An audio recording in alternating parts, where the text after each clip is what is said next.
Me voy a permitir presentar al doctor Miguel Ángel Ibarra Estrada. Él es de aquí de Guadalajara y trabaja en el hospital viejo, civil. Me dijo que así le podía decir, así que Fray Antonio Alcalde.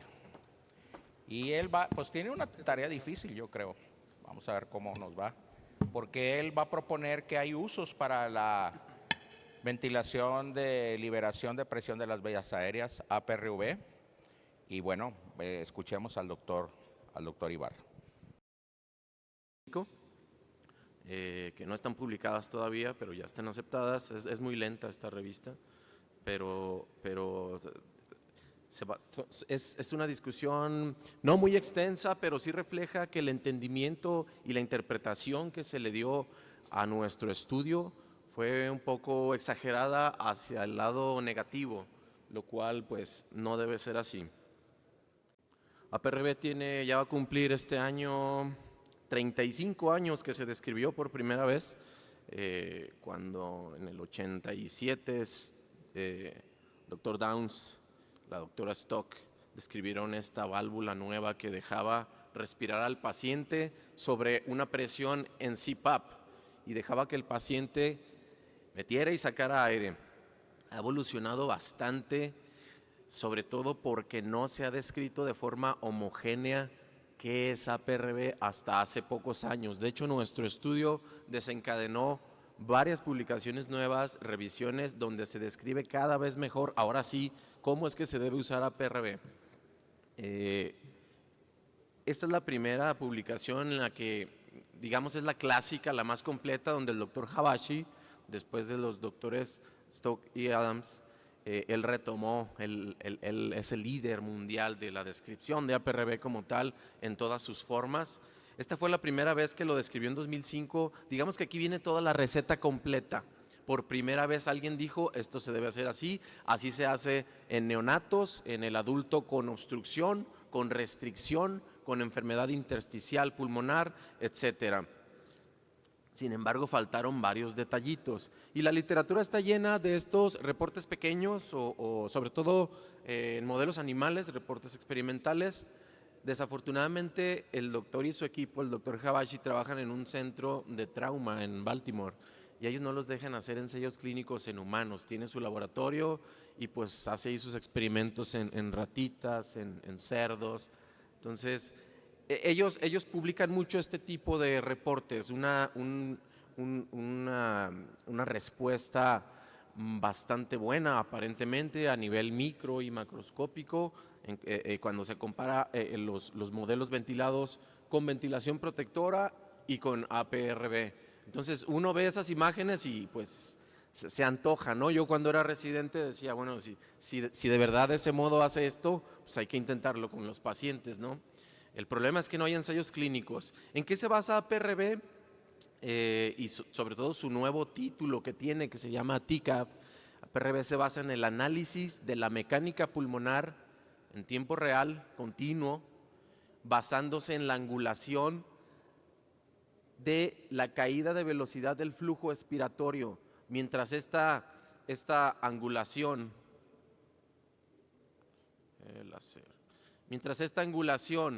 quede más aguda, es porque el pulmón está más enfermo, más duro. Cuando se abre el ángulo es porque hay obstrucción, por ejemplo. Esos son los dos panoramas viables al momento de analizar esta curva. Sobre esta curva, sobre este análisis, se basa que el APRV esté bien hecho o no, ¿sí? Si no, es la titulación que hace uno con base en este análisis es primordial. Si no haces eso, ni siquiera es APRV en su versión más óptima llamada TCAF. ¿Cómo son los alvéolos? ¿Cómo funcionan? ¿Por qué APRV se supone que estabiliza más los alvéolos? Es un término también que ellos tienen, la estabilización alveolar. ¿Qué es un alvéolo estable? Es el alvéolo que está abierto y si estaba cerrado se abre y así se queda, no se vuelve a cerrar. Ese es un alvéolo estable. Al paso de las horas o días no se tiene que volver a cerrar. Así le han llamado también alguna vez, un modo que feruliza a a los alvéolos. Eso es un alvéolo inestable, el de la izquierda. Vean cómo son alvéolos que se están abriendo y cerrando, y sobre todo tienen algo que es la medición estándar con la que se hace esto, el microstrain, la microdeformación alveolar. Eso es igual a daño, y de eso no hay duda. Un alvéolo que se está estirando, que está cambiando su tamaño cada vez que se respira, eso es igual a daño alveolar. ¿Sí? Desde niveles, de ahí es donde llega el biotrauma. Aunque no se vean muchos alvéolos rotos o cerrados, ya hay biotrauma con el solo hecho de que el alvéolo esté cambiando de tamaño tanto. El alvéolo estable, el normal, debe verse como el de es su izquierda, debe verse como el de su izquierda. Vean cómo también se está respirando, pareciera que no se nota mucho, pero es un pulmón que también está siendo ventilado, solo que el tamaño de todos los alvéolos no cambia. ¿Por qué? Porque esos alvéolos son estables. Y este método llamado TCAF, ventilación adaptativa controlada por tiempo, se basa en esto, en que si va a abrir alvéolos a expensas de una presión alta sostenida, y no solo eso, va a evitar que se vuelvan a cerrar con estas liberaciones tan cortas de la presión que uno aplica. Ahorita les explico por qué le llamaron adaptativo. Esa misma imagen en los videos que vieron, esta es una representación gráfica de un estudio que ellos hicieron con microscopía in vivo de los pulmones, en la que vean cómo las partes amarillas son los alvéolos abiertos, los alvéolos estables. Vean cómo para igualar un APRB, la apertura, la estabilidad alveolar que proporciona APRB, bien dado, ni siquiera una PIP de 16 en ventilación protectora lo iguala. Si alcanzan a distinguir la diferencia, aquí hay más espacios rojos, esos alvéolos cerrados. Vean cómo con PIP de 5, en inspiración y expiración hay diferencia. APRB mal hecho, así le vamos a llamar ahorita porque la liberación es excesiva. En inspiración se abren mucho, pero se vuelven a cerrar demasiado en la expiración. Eso es un APRB mal hecho. Por eso voy a ser repetitivo en esto, no es decir estoy dando APRB, hay que ver si lo estás dando bien, porque de hecho puede ser más dañino si no se hace bien. Entonces estas son, en este estudio ellos encontraron que el nivel óptimo de liberación se encuentra aquí en el 75%, en este análisis de la curva de flujo.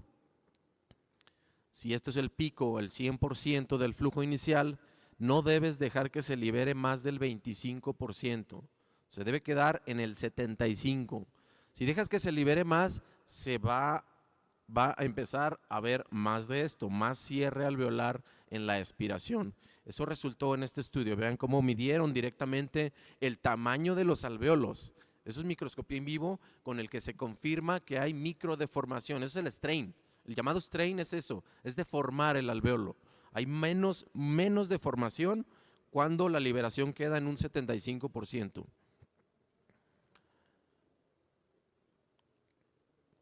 Esto es uno de los fundamentos por el que APRB utiliza presiones sostenidas. ¿Por qué? Porque también es un hecho, y de esto no es tan cuestionable esto, mientras más dejes la presión sostenida, vean cómo ese pulmón se sigue inflando a través del paso de más segundos. No es que se esté dando más volumen ni más presión, es la misma, solo que está ahí sostenida. Y es como dar un APRB con presión sostenida.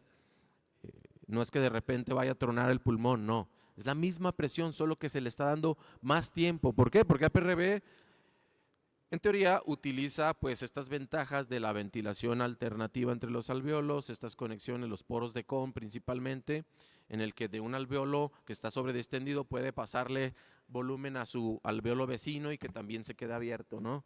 Entonces, darle más tiempo es lo que da la ventaja. ¿Por qué se llama adaptativo? ¿Por qué este nombre que tiene pocos años, como 5 años o menos, por qué se llama adaptativo?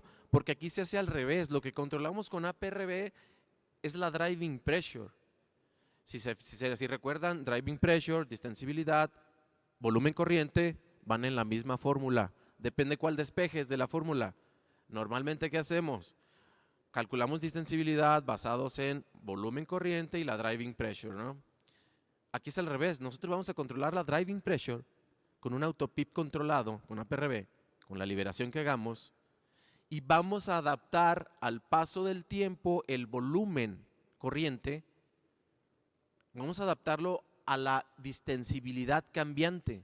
Es como despejar la driving pressure de esa misma fórmula hacia afuera, ¿sí? Pero es lo mismo, manejamos los mismos conceptos. ¿Qué concepto empieza a retar a APRB y por eso no es tan fácil que sea aceptado? Los volúmenes bajos. APRB, los promotores de APRB, sus desarrolladores dicen, pues es que no es una talla para todos, porque 6 para todos. Y pues hasta cierto punto tienen razón, es que el pulmón de bebé, de que se debe ventilar a 6 por kilo, esa ventilación protectora está diseñada para ya no dañar el pulmón de bebé, que está abierto. Se supone que es para eso, pero no necesariamente está diseñada para abrir el pulmón que está enfermo. Sí, su objetivo va más allá. Entonces APRB más o menos se maneja en estas dos zonas, entre la zona de atelectrauma o desreclutamiento y la sobredistensión. Controlamos la driving pressure en niveles seguros, manteniendo abierto el alveolo que ya se abrió. Ese es el objetivo. Obviamente es una utopía decir que todos los alveolos, siempre vamos a tener heterogeneidad, pero bueno, de mayor o menor magnitud.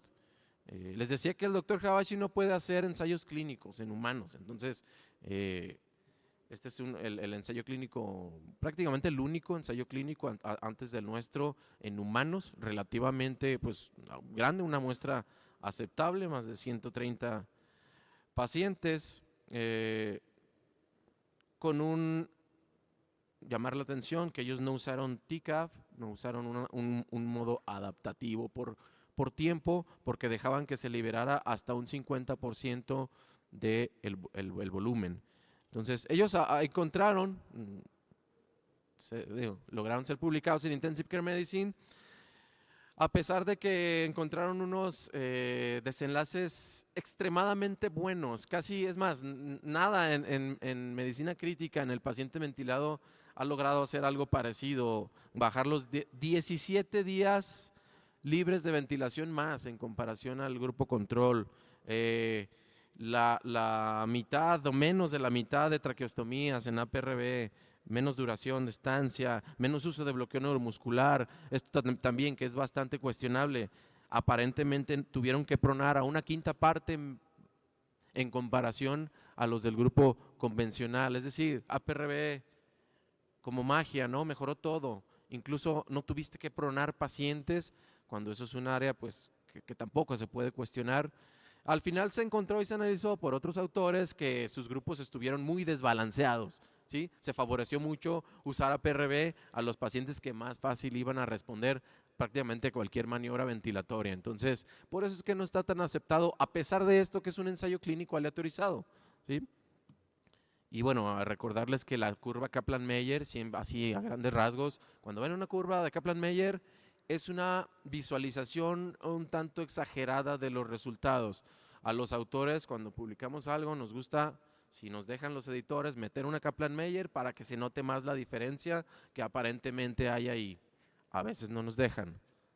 De hecho, a mí me obligaron a meterlo al suplemento en lugar de ponerlo hasta enfrente.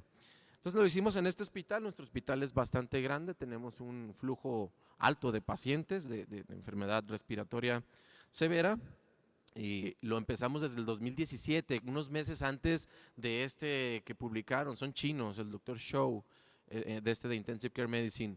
Justo nos aprobaron el protocolo y ya se publicó este estudio. Entonces nosotros lo que hicimos fue publicar en Critical Care Medicine un análisis preliminar, porque ya llevábamos pacientes no COVID, y lo que hicimos fue publicar nuestros casos de ese mismo estudio de pacientes COVID solamente.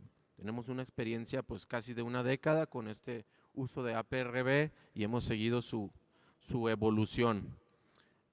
Fue fundamentado en lo mismo, el análisis de la angulación de esta caída de la velocidad del flujo expiratorio.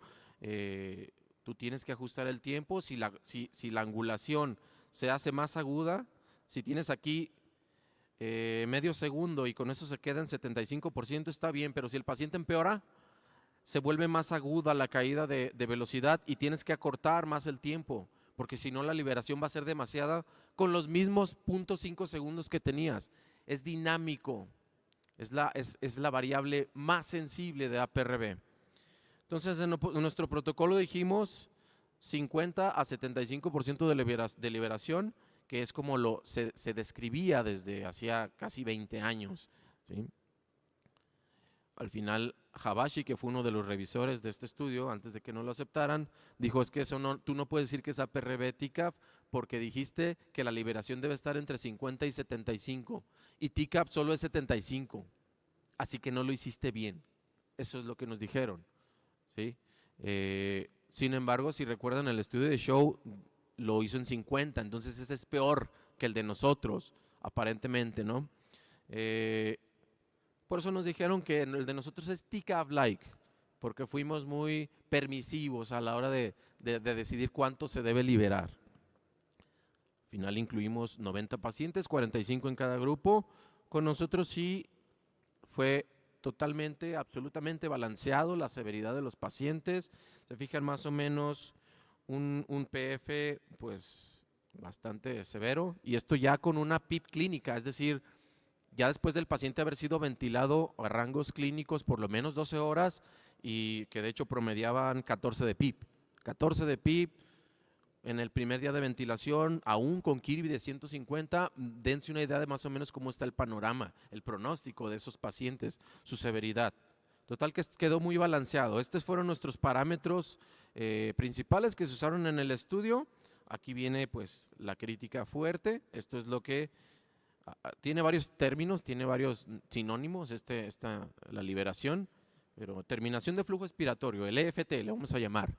El EFT, como les decía, debe quedar en 75%. Y nosotros, pues se permitió que se estuviera liberando un poco más. ¿Para qué libera a alguien más del 75%? Para aumentar la ventilación minuto. Cuando al paciente le aumenta la CO2, hay varias formas de aumentar la ventilación minuto en APRB. Subiendo la presión alta, disminuyendo el número de aumentando el número de liberaciones por minuto, aumenta la frecuencia respiratoria, básicamente. Y la otra que no es recomendable es esto, dejar que se libere más volumen. Eso aumenta el lavado de CO2 y muy rápido se normaliza la CO2. Sin embargo, esto no es lo más recomendable porque desde los protocolos iniciales está bien especificado que si liberas de más, está bien, va a lavarse más CO2, pero también se va a empezar a desreclutar más alveolos si todavía no están lo suficientemente estables. ¿Sí? Nuestros hallazgos no son de sorprender a nadie, más presión media con APRB se asoció a mejor oxigenación. Pero ya saben que la oxigenación no necesariamente significa mejores desenlaces clínicos, ¿no?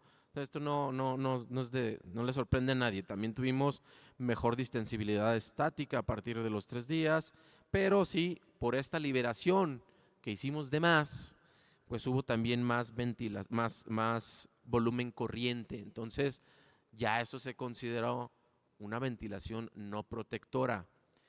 A Habashi y a los promotores de APRB no les importa si es 6, 8, 10, porque se supone que el volumen está adaptado a la distensibilidad actual, ¿sí? Pero a cualquiera le hace una alarma el ver que ya te acercas a 8 o 9 mililitros por kilo, entonces esto también hace difícil que se acepte. Esta fue nuestra curva de Kaplan-Meier. Aquí estuvo el problema con nuestro estudio. Cuando ya llevábamos estos 90 pacientes, en un periodo de como 2 semanas, hubo 3 episodios de barotrauma. Hubo más antes, pero en APRB hubo 3 en 2 semanas. Entonces eso llamó la atención al comité de seguridad. Al final no se llegó a un acuerdo y nos recomendaron no detener el estudio solo en los pacientes COVID, ya no reclutar pacientes COVID. Así cerramos el estudio, desbloqueamos la base de datos y pues publicamos estos resultados preliminares. La tendencia en la Kaplan-Meier fue significativa y fue a más mortalidad en el grupo de APRB. Pero ahí les van los problemas y estas son las razones por las que no funcionó con nosotros. Ahí están los desenlaces. prácticamente fueron igual, ¿no? O sea, no hubo diferencia significativa. Estrictamente, pues no debía de pararse, pero bueno, cuando el Comité de Seguridad no llega a un acuerdo, debemos hacerles caso, ¿no? Lo único que sí fue significativo, pues es la hipercapnia severa, un pH 7.15 asociado a CO2 de más de 55, si lo definimos, sí hubo más en APRB.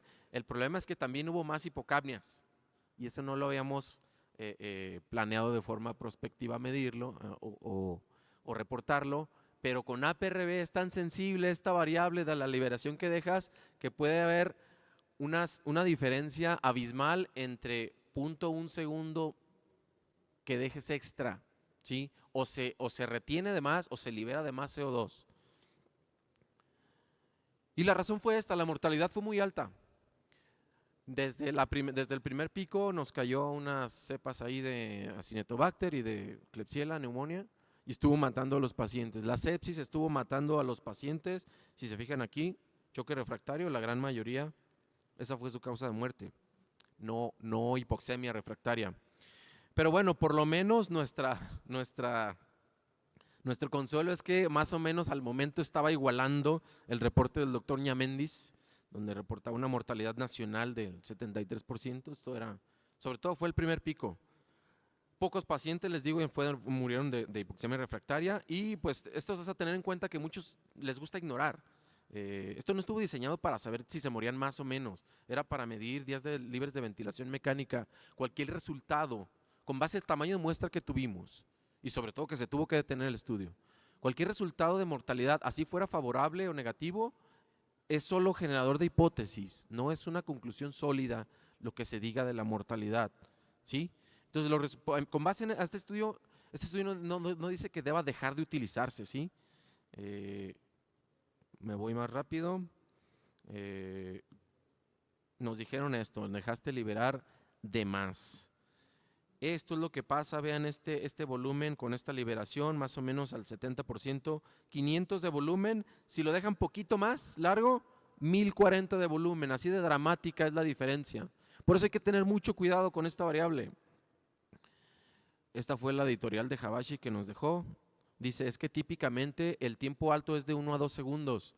Pues no es cierto, porque eso nunca se había publicado. Todos decían 4 segundos, 3 a 4 segundos. Ya hasta ahora que se publicó nuestro estudio, ahora sí ya empezó a decir que en los que están muy enfermos debe ser muy corto el tiempo alto para aumentar liberaciones, que no se te suba la CO2, pero la liberación no debe ser más allá del 25%. Este es uno de los primeros estudios, el primer estudio donde esto fue una encuesta en expertos de Estados Unidos, y todos decían que 4 a 6 segundos debería de ser. Nosotros usamos como 3.5 en promedio, pero bueno, muy pocos consideran menos de 4 como adecuado. Y se refleja en la literatura. Esta es la primera vez, apenas salió este estudio, apenas están reportando una serie de 3 casos en el que sí, el tiempo alto se puede utilizar bastante más corto de lo que pensábamos que se podía, ¿sí? Entonces apenas se está encontrando, se está afinando los detalles del uso adecuado de APRB. Nosotros estuvimos aquí, lo hicimos mal, aceptamos que lo hicimos mal supuestamente. La pregunta es esta, si hubiéramos llegado hasta aquí, hasta ese 75 que nos dicen que debimos haber llegado, ¿de verdad hubiera hecho alguna diferencia importante? ¿Hubiéramos salvado más vidas por eso? ¿Por esa mínima diferencia? No sé, nunca vamos a saber, pero sí tengo una teoría muy sólida, y es con base en nuestros propios datos, porque tuvimos que desbloquear la base de datos, y al analizar los pacientes no COVID, aunque lo hayamos estado haciendo mal, la mortalidad en pacientes de APRB, la tendencia, aunque todavía no es significativa, de hecho va mejor, ¿sí? Prefiero no decir cuánta muestra llevamos, espero terminar este estudio ya pronto, en un año tal vez. ¿Cuál es mi teoría? Que a los de COVID no les iba a funcionar nada, así de severa la enfermedad, con esa causa de muerte predominante de choque séptico, pues ningún modo, por muy bien hecho que estuviera, creo que de todos modos no iba a funcionar. Mismo Habashi, después de nuestro estudio, Habashi ha publicado como 4 revisiones. Es lo único que publica, estudios en animales, en 10 animales o menos, o revisiones. Y él mismo dice, es que pues hay endoteliopatía, ya saben, la trombosis microvascular, etcétera.